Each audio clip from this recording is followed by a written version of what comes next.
वध किया। 11 वर्षों की उम्र में सारे ब्रजवासियों को छोड़ करके वो कहाँ जाते हैं? मथुरा। मथुरा में जाकर के कंस के अत्याचारों का दमन करते हैं। कंस जो है वह अपने राज्य में बड़ा परेशान रहने लगा है।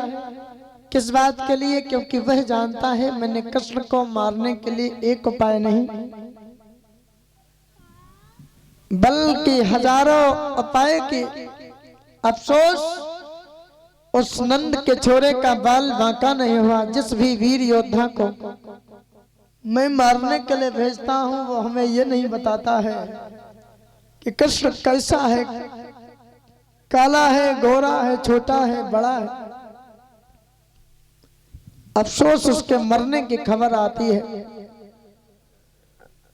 कंस की चिंताएं जो हैं वह दिन प्रतिदिन प्रबल होती जा रही हैं। अब कंस का अनुमान जो है वह सही है कि ज्योतिषी लोग ये कहा करते थे कि कृष्ण बलराम भी हमारे मृत्यु का कारण बनेंगे। तो ऐसा तो नहीं है कि अब उनकी कहावतें सच हो जाए। जब देवताओं को कोई काम बहुत जल्दी में करना होता है तो बाबा नारद को आगे कर दिया करते हैं। बाबा नारद जो थे वह हरि भजन करते हुए कंस के दरबार में पहुंचे। कंस ने बड़े सम्मान सहित बाबा नारद को बिठाया। तो बाबा नारद ने कंस से पूछा, कंस बड़े चिंता में हो, क्या बात है? कंस ने कहा, बाबा चिंता का ही तो विषय है। कृष्ण और बलराम ने मेरा तो जीना हराम कर दिया है। जिनके घरों में खाने को भोजन ना हो, पहनने को वस्त्र ना हो, समझ में नहीं आता यह लड़के मेरे से बगावत क्यों करते हैं। बाबा नारद ने कहा, कंस तो क्या समस्या किसी चिंता किसी समस्या का हल बन सकती है? चिंता क्यों करते हो? तमाम परिस्थितियों में व्यक्ति को चिंता नहीं करना चाहिए। हमारे शास्त्र कहते हैं चिंता तो बड़ी चितासी है, नर को निर्जीव बनाती है। चिंता जीवित को खाती है, मुर्दे को चिता जलाती है। कहा कंस बेवजह चिंता कर रहे हो? चिंता करके अपनी आयु काहे कम कर रहे हो? बाबा नारद बोले हैं, लेकिन कंस तुम्हें बर्बाद करने वाले व्यक्ति को हम जानते हैं, जिसने तुम्हें बर्बाद किया है। कंस जो था एकदम से उछल करके खड़ा हो गया। बाबा एक बार नाम बताए उसका, जिस व्यक्ति ने हमें बर्बाद करने का काम किया हो। बाबा नारद हंसने लगे, कहा कंस तुम नहीं जानते हो, और राजन हमरा ही धोखाने, राजन विश्वास घात धोखा, और हमरा ही ने गुमराह किया, और घर का भेदी वसुदेव बना, जिसने मथुरा का दाह किया।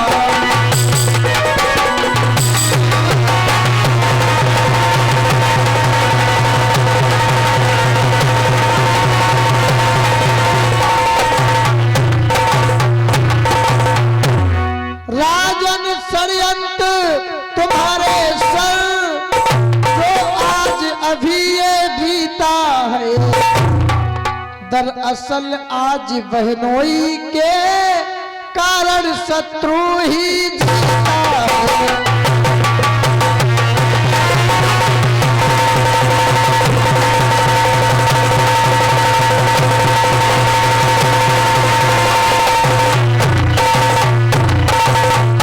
कहा कंस कोई और काम को बिगाड़ने वाला नहीं, काम को बिगाड़ने वाला तो तेरा बहनोई वसुदेव है।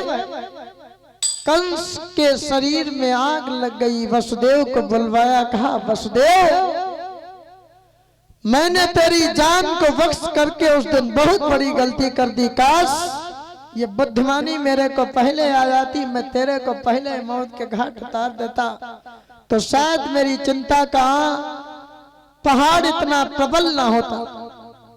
मैं तो तुझे अपने घर का समझता था वसुदेव। वसुदेव अरे वसुदेव छली और तो ही हित की दम भरता था, और कपटी बहनोई मेरे तू तो फिर मेरे घर का था।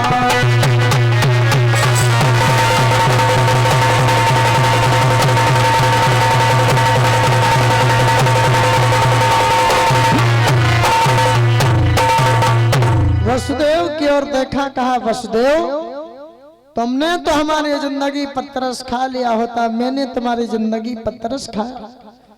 मैंने सोचा तुम मेरे बहनोई हो, वह मेरी बहन है। तुम्हें मारना उस दिन मैंने उचित नहीं समझा, मैंने तुम्हें छोड़ दिया, लेकिन तुमने हमारी जिंदगी को बर्बाद करने में कोई कसर न छोड़ी। वसुदेव जी की आंखें जो थी वह नीचे झुक गई। कहा भैया हान लाभ जीवन मरण यश अपयश विधिहार। संसार में जिस समय प्राणी आता है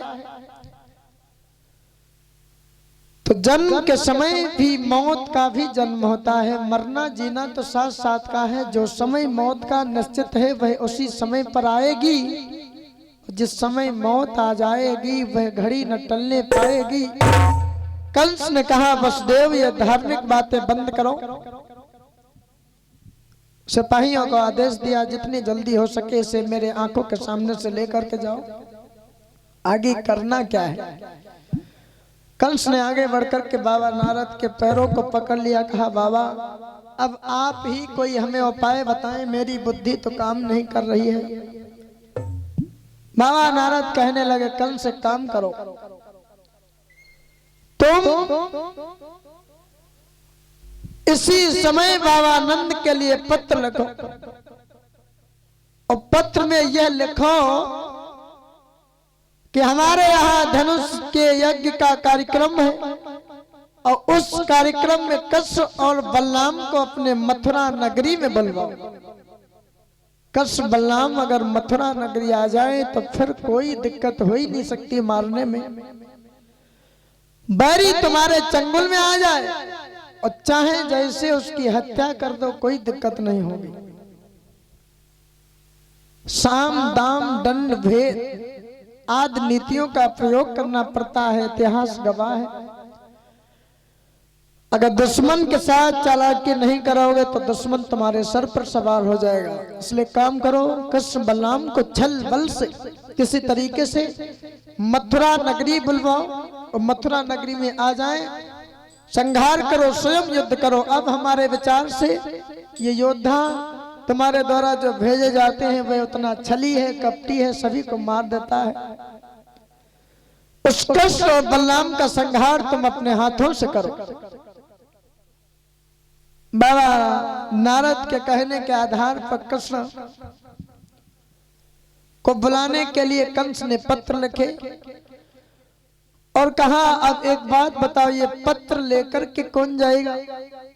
बाबा नारद ने तुरंत संकेत किया, एक काम करो ये पत्र अक्रूर जी के हाथों में सौंप दो। अक्रूर जी ही एक ऐसे व्यक्ति हैं जो कस्य और बलराम को लाने का काम कर सकते हैं। कहा ठीक। अक्रूर जी को बुलवाया। अक्रूर जी जो हैं वह भक्ति भाव रखते हैं, चले हैं तो मन में विचार बनने लगे हैं, प्रभु मैं किस पथ पर आ रहा हूं, तुम तो हमारी इच्छाएं जानते हो। निश्चय ही पापी हूं माधव, पापी का साथ निभाता हूं, लेकिन यह नाथ जानते हो मैं किस पथ पर अब आता हूं। मुझे पता है कि मैं कंस के राज्य में रहता हूं, पापी हूं, लेकिन क्या करूं, राजा के आगे मैं विवश हूं, उनका आदेश है मैं तुम्हें लिवाने के लिए आता हूं। इधर अक्रूर जी चले हैं, मन में बड़ा संकोच है, जा रहे हैं। जैसे ही मथुरा से वृंदावन को पहुंचे हैं, पूरे दिन भर में संकोच करते करते मात्र 3 मील की दूरी तय कर पाई। वसुदेव जी अक्रूर जी जिस समय पहुंचे हैं वृंदावन में, बाबा नंद से मुलाकात की तो बाबा नंद ने पूछा, अक्रूर जी आज कैसे इतने दिनों के बाद में आना हो गया, क्या रास्ता भटक गए? बहुत समय पहले हमारी आपसे मुलाकात हुई थी। अक्रूर जी की ये बात सुनकर के, बाबा नंद की ये बात सुनकर के अक्रूर जी ने कहा, देखो बाबा, बिले वजह से आने से क्या मतलब है, कोई जरूरी काम है तभी मैं आया हूं। वैसे मैं तुमको बता दूं, मैं आज संदेश वाहक बनकर के आया हूं, कंस का संदेश वाहक हूं। कंस ने 2 चिट्ठियां भेजी है और मैं तुम्हें बता देना चाहूंगा कि उस वैरी कंस ने कृष्ण और बलराम को मथुरा नगरी में ही बुलवाया है। जिससे बाबा नंद ने ये संदेश सुना तो संदेश सुनते ही बाबा नंद के दिल के धड़कनें बढ़ गई। क्या होगा? क्योंकि वह बैरी कंस कृष्ण और बलराम को चैन से जब वृंदावन में नहीं जीने दे रहा है, तो भला वह वहां अपने यहां बुला करके कैसा व्यवहार करेगा ये नहीं पता। यह बात बाबा नंद ने जाकर के मैया यशोदा को बताई तो मैया यशोदा के दिल के धड़कनें बढ़ गई। मैया यशोदा रोने लगी। कहा, बाबा एक काम करो, हम लोग रात ही रात वृंदावन को छोड़ करके कहीं दूसरी जगह भाग चलें। आए दिन कंस के अत्याचारों से हम परेशान हैं। हमारे कृष्ण बलराम तो मेरे प्राण हैं। अगर वह मथुरा जाएंगे तो कोई संदेह नहीं है कंस के द्वारा उन्हें कोई न कोई हानि ही पहुंचाई जाएगी। तब तक भगवान कन्हैया बलराम जी आ गए। कहा, मैया आपके आंखों से आंसू बह रहे हैं। तुरंत ही मैया यशोदा ने आंसुओं को पोंछा। कहा, कृष्ण, बैरी कंस ने तुम्हें मथुरा नगरी में ही बुलवाया है और वहां जाने का मतलब आप समझते हो। कंस तुम्हें हानि पहुंचाएगा, लेकिन उसके साथ साथ एक और बात है, मैं तुमसे एक पल भी ओझल रह नहीं सकती। आप तो मेरे प्राण हो, मेरे जीवन धन हो, मेरा सब कुछ हो। हुआ ये, भगवान कन्हैया ने समझाया, मैया देखो कंस ने अगर हमें निमंत्रण भेजा है तो जाना भी जरूरी है। और फिर ज्यादा कोई दिन की बात नहीं, आज जा रहा हूं, कल रुकूंगा, परसों तुम्हारे बीच में फिर आ जाऊंगा।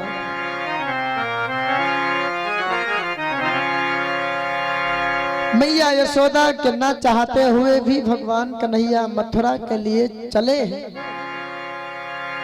मैया यशोदा ने आगे बढ़कर के भगवान कन्हैया को अपने सीने से लगा लिया। कहा, कृष्ण जा रहे हो लेकिन याद रखना आना जरूर।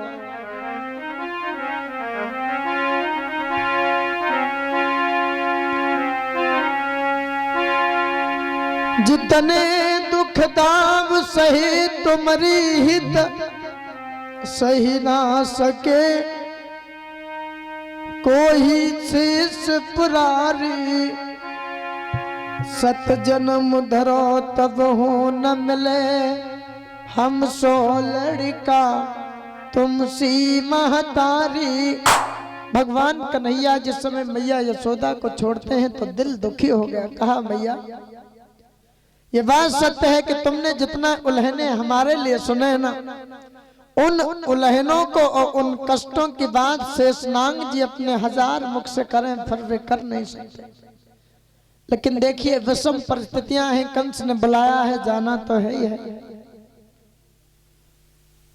तो जब जाने की बात कही तो मैया यशोदा जो थी वह रोने लगी। कहा, कृष्ण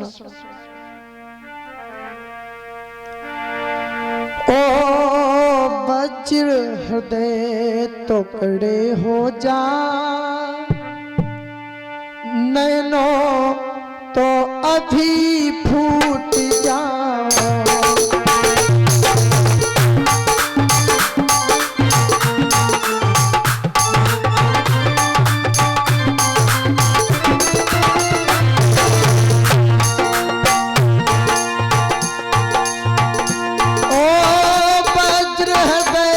टुकड़े हो जा मेरे नयनों अभी फूट जाओ। टूट जाता रियो जीवन के मेरे प्राणों अभी छूट जाओ।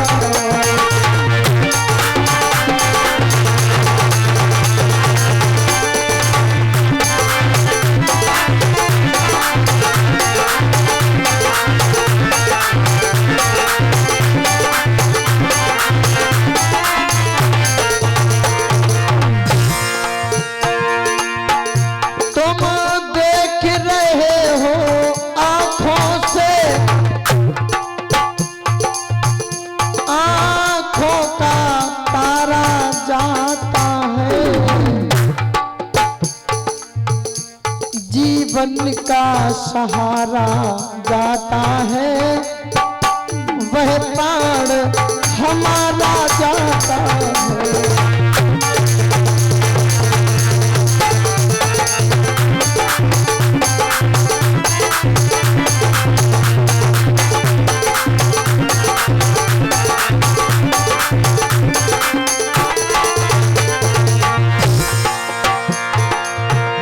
यशोदा का बेटा जाता है नंद का दुलारा जाता है। बुढ़िया की लकड़ी जाती है प्राणों का प्यारा जाता है।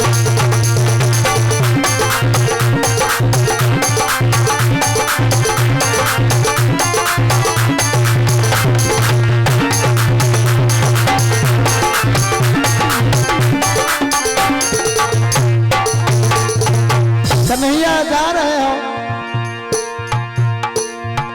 मन को समझाने को मोहन कुछ प्रेम चिन्ह देते जाओ।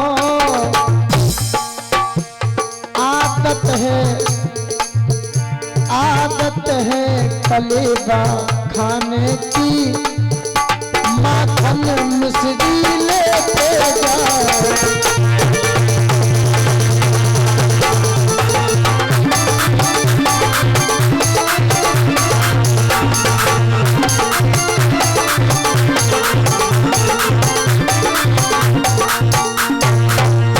कृष्ण तुम सवेरे ही सवेरे उठ करके माखन मिश्री खाया करते हो, एक काम करो थोड़ी माखन मिश्री लेते जाओ।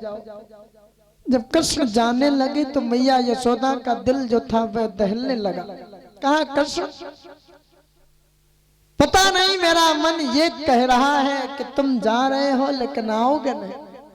देखिए माँ के दिल की धड़कने पुत्र के साथ होने वाली अनहोनियों को पहचान लिया करती हैं। जिस समय भगवान कन्हैया जाने लगे तो मैया यशोदा को बड़ा कष्ट हुआ। कृष्ण जा रहा है, देखिए बच्चे के साथ कोई अनहोनी होने वाली हो तो मैया तुरंत पहचान लेती है। कहा कृष्ण कह तो तुम रहे हो कि परसों आओगे लेकिन मेरा विश्वास ये कहता है कि तुम आओगे नहीं। बड़ा सहारा है, एक काम करना आना जरूर। मैया यशोदा जो थी वह कृष्ण की जुदाई बर्दाश्त न कर सकी है, एकदम से मूर्छित अवस्था में गिर पड़ी। भगवान कन्हैया जो थे वह रथ पर सवार हुए चले तो व्रज गोपियों का समूह जो था जिसमें राधा नाम की सखी हैं, तमाम सखियां हैं, कृष्ण से अनन्य भक्ति थी। व्रज गोपियों का समूह जो था वह कन्हैया के रथ के आगे पहुंचा। व्रज गोपियों ने कहा कृष्ण बिना बताए ही जा रहे हो, इतनी भी क्या मजबूरी है जो जाना बहुत जरूरी है। देखो जाने वाले व्यक्ति को कोई रोक नहीं सकता है, आप जा रहे हो जाओ। लेकिन एक बात ध्यान रखना, आना जरूर।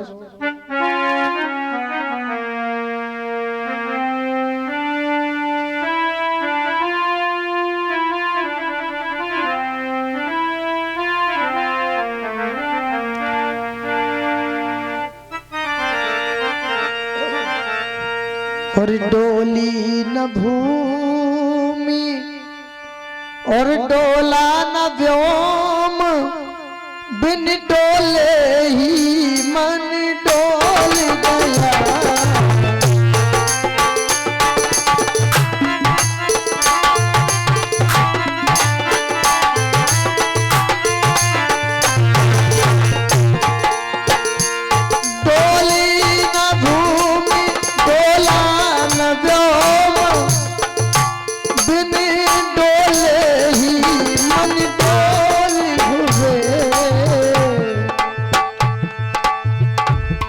नेत्र से प्रेम जल उमड़ पड़ा,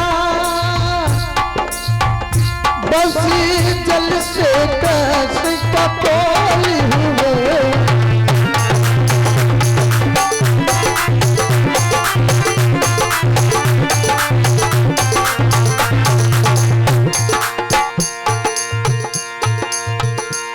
था प्रभु वियोगी का घोर शोक, अपने पर और पिराने पर। बादल उमड़ा बावन पर, बिजली टूटी बरसाने पर।